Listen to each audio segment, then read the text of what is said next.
ጤና ይስጥልኝ። ይህ የሰሜናውያን ድምፅ ነው።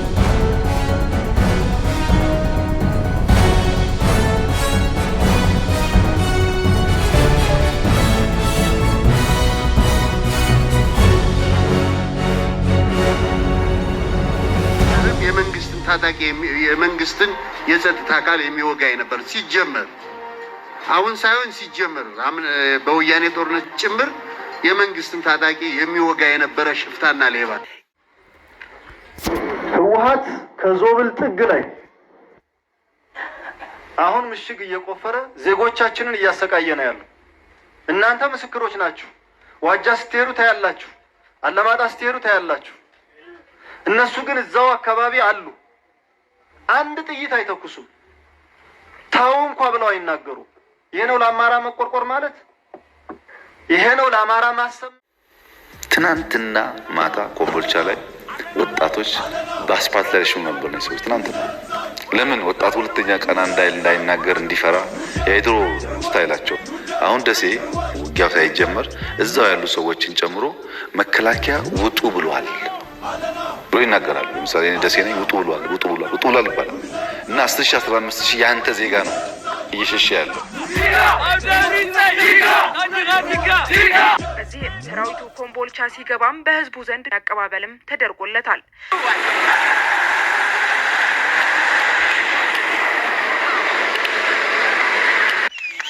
እሺ አሁን የት ነው የምንገኘው?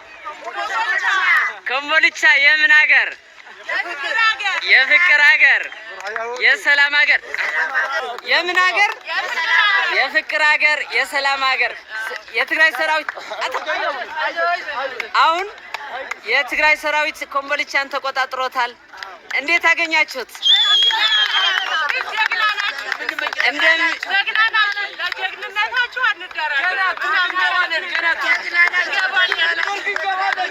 ጥሩ።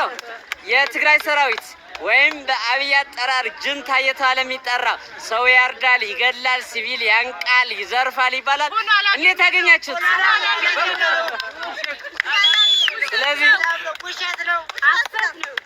ስለዚህ እኛ በፍቅር እንቀጥላለን። በመጨረሻ በጣም ደስ ብሎናል።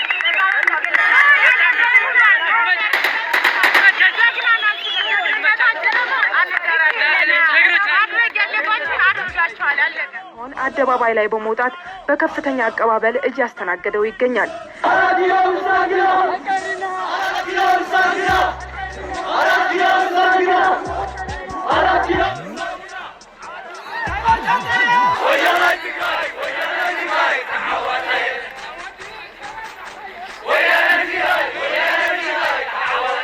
ፋሽስቱ የአብይ ቡድን በጦር ግንባር የሚደርስበትን ሽንፈት ህዝብን በማደናገርና ህዝቡ በትግራይ ሰራዊት ላይ ያለው አመለካከት የተዛባ እንዲሆን የሐሰትና የጥላቻ ፕሮፓጋንዳ በመንዛት ቆምለታለሁ ለሚለው ህዝብ ሲያሸብር ቆይቷል።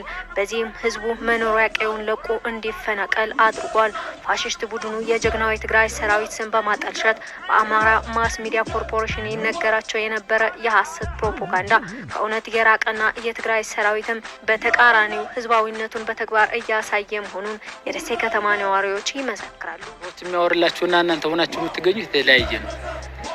ስለዚህ በመምጣታችሁ ባጭሩ ደስተኛ ነው። እኛ የተወራልን ባንክ ይዘርፋሉ፣ ቤት ሰብራሉ ነው። እስኪ ዞር አድርጋ አሳይልን። እናንተ ይህን እያደረጋችሁ እንዲህ ነው። እኛ እናንተ ማመን የሚከብደው አንድና አንድ የሆነ ነገር። የእኛ ሀገር ሚዲያ ግን ፍጹም ውሸታም። በዚህ ይመኑ። በቃ እናንተን ከናዚ በላይ እንደሆናችሁ አድርጎ ነበር ሲገልጽልን የነበረው ማለት ነው። ሲጀመር አብይን እዚህ ፒያሳ ላይም ደሴ ፒያሳ ላይም አብይ ገዳይ ነው፣ አብይ ህዝብ አስጨፍጫፊ ነው እያልን ስንቃወም የነበርን ወጣቶች ነን። ቁማር ነው የተጫወቱበት። አሁን ግን ይኸው ተረዳን። ገደላችሁ እንዴ? አሁን እዚህ ያየናችሁ ዘረፋችሁ እንዴ? የተባለው ነገር ውሸት ነው። የትኛው ትምህርት ቤት አቃጠላችሁ? እስኪ ንገረኝ። የትኛው ሰው ነው የጨፈጨፋችሁት? ንገረኝ እስኪ። ይኸው አንተ ጋር እየተጫወትኩ እኮ ነው አይደል? ይሄ ነው በቃ፣ ሌላ ነገር የለውም። የትግራይ ሰራዊት ስም በማጠልሸት የደሴ ከተማ ህዝብ ይሰብኩት የነበሩት የጠላት ኃይሎች ነዋሪውን በማሰቃየትና በማንገላታት ህዝቡን ያሰቃዩ አሬሶች ናቸው ያሉት ነዋሪዎቹ፣ በዚህም የትግራይ ሰራዊት ደሴ ከተማ ገብቶ በማየታቸው ደስተኞች መሆናቸውን ያስረዳሉ። እነሱ የፈለጉትን ያደርጉናል፣ የፈለጉትን ያዝሉናል፣ የፈለጉትን እንሰለፋለን። ግን ለእኛ ጠብ ያለ ነገር የለም። ግን መጣችሁ ለለውጥ ነው እሰየው። ሲነገር የነበረው ይህ አልነበረም። 200 ብር ለኩፖን ማሳደሻ ለሰራዊት ብለው ከሰላጣ ሻጭ ከጎመን ሻጭ 200 ብር ስኳር አታገኝም አለበለዚያ ብለው ኩፖን የሚይዙ እኮ አሪዎሶች እኮ ናቸው።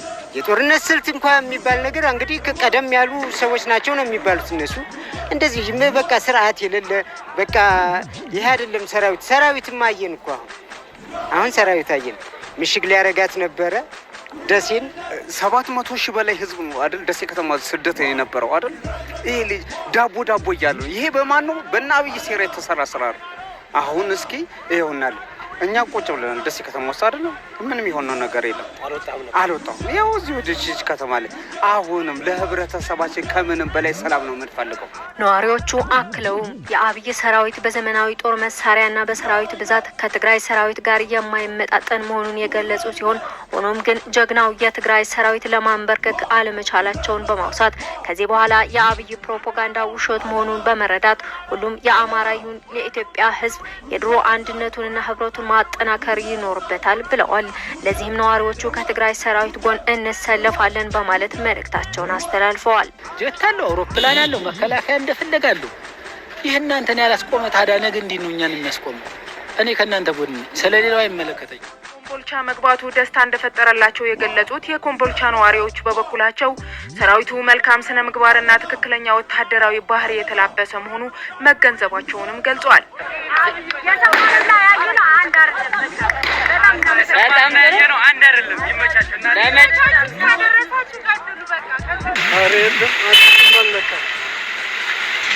ያው ዲሲፕሊን ነው ሰራዊቱ እንዳየነው ነው። የትግራይ ሰራዊት አንድም ዜጋ አልነካም። ኮምቦልቻ ውስጥ በገባበት ሰዓት ጀምሮ ህዝቡ በሰላም ነው የሚንቀሳቀስ። ያ ዲሲፕሊን ያለው ወታደር ነው ያየነው። ይሄ የካድሬ ወሬ ነው። የካድሬ ወሬ ካልሆነ በስተቀር ይኸው አብረን ሁለት ህይወት የቀናችን ነው። በዲሲፕሊን ያለ ነው። እኛ ጦሩም በራሱ ላይ አብሽር ተራጉ ሲል እንጂ ሲዘርፍ አላየንም፣ ሰርቅ አላየንም። በዲሲፕሊን ይኸው ከፍተን ነው በዛችን ከፍተን ነው ያለው አይደለም። ፈተናል ብንፈራን ከፍት ነበር እንዴ? አንከፍትም ነበር። ከፍተን እየሰራን ያለ ነው። ስለዚህ ተራክቷል፣ ሰላም ነው፣ ቀጥሉ ነው የምንለው እኛ ከጎን ያለ ነው። በቃ የሰራዊት ትልቅ ዓላማን አንግቦ የወጣ ሰራዊት ነው ያሉት ነዋሪዎቹ ለጽናቱና ለዓላማ የቆመ መሆኑ ደግሞ ልዩ ያደርገዋልም ብለዋል። የዓላማ ጽናት ነው፣ የዓላማ ጽናት ነው እና ወደፊት አትወልድም አሁን አትወልድም እንዲህ አይነት የዓላማ ጽናት ያለው ልጅ በዘመን ተፈርቶ የምናየው ሁሉ ሽንቱ ሸንቶ ሲሮጥ ነው ያየነው። ስለዚህ የዓላማ ጽናት ነው። ከዓላማ ጽናት ጋር ተያይዞ ባለ ነገር ወንድነቱን ነው የሚያመለክት። በቃ ማውራት አይደለም፣ ያው በተግባር ገብቷል። ያው ተቋዋጭ በኋላ ሀገር እየተዳደረ ነው ሀገር ያለው። አሁን በቃ በትክክለኛ አካሄድ ሀገር ህዝብ የሚቀጥልበትን ማስቀጠል ብቻ ነው የሚጠበቅባቸው። ጀግና አድናቂ ነኝ፣ አድንቃቸዋለሁ። ሰራዊቱ በሄደበት ሁሉ ህዝብን የማረጋጋት ስራ ሲሰራ እየተመለከትን ነው ያሉት ነዋሪዎቹ፣ ስለሆነም ቀጣይነት ሊኖረው ይገባልም ብለዋል። ይሄ ህዝብ ወንድም ህዝብ ነው። አሁን ገብታችሁ ሰላም እንዳረጋጋችሁት፣ ሰላም አድርጋችሁ እንደያዛችሁት ወደፊትም ከጎን ቁማችሁ ህዝብም ከእናንተ ጋር አብሮ እንዲጓዝ አድርጉት ነው የምለው። ጠላት ደምስሰው ኮምቦልቻን የተቆጣጠሩ የትግራይ ሰራዊት አባላት በበኩላቸው የኮምቦልቻ ህዝብ ፋሽስቶቹ ኮምቦልቻ የወያኔ መቀበሪያ ናት እንዳሉት ሳይሆን ህዝቡ በእልልታና በጭብጨባ ጠላትን በሚያሳፍር መንገድ አቀባበል አድርጎልናል፣ በዚህም ደስተኞች ነን ሲሉም ገልጸዋል። ህዝቡ ኮምቦልቻ ከምቶም ከፍተኛ ታዝብልዎ መቃብር ወያኔ አንበር ወያኔ ረቀን ዙኔራ ዲሞም ወይ በሊጽዎም ቆነስ የኮምቦልቻ ህዝብ በጣም የሚገርም ነው። ፋሽስቶች እንደሚሉት የወያኔ መቃብር እንጂ ወያኔ ኮምቦልቻን አይረግጧትም ሲሉ ነበር። የኮምቦልቻ ህዝብ ግን በተቃራኒው እነሱን ገልብጦ መቃብራችን ሳይሆን በደስታ የኛ ልጆች ናችሁ ብሎ በከፍተኛ ደስታና ጭብጨባ ጠላቶችን በሚያሳፍር መንገድ የትግራይ ሰራዊት በሚያስደስት ሁኔታ ከፍተኛ ድጋፍ በማድረግ ነው የተቀበሉ። በደሴም ተመሳሳይ ነበር። ከደሴ ከተማ የሸሸ ህዝብ አልነበረም። 85% ህዝቡ በቤቱ ተቀምጦ ስራውን እያከናወነ ይገኛል። ኮምቦልቻም እንዲሁ ስራውን እያከናወነ ነው።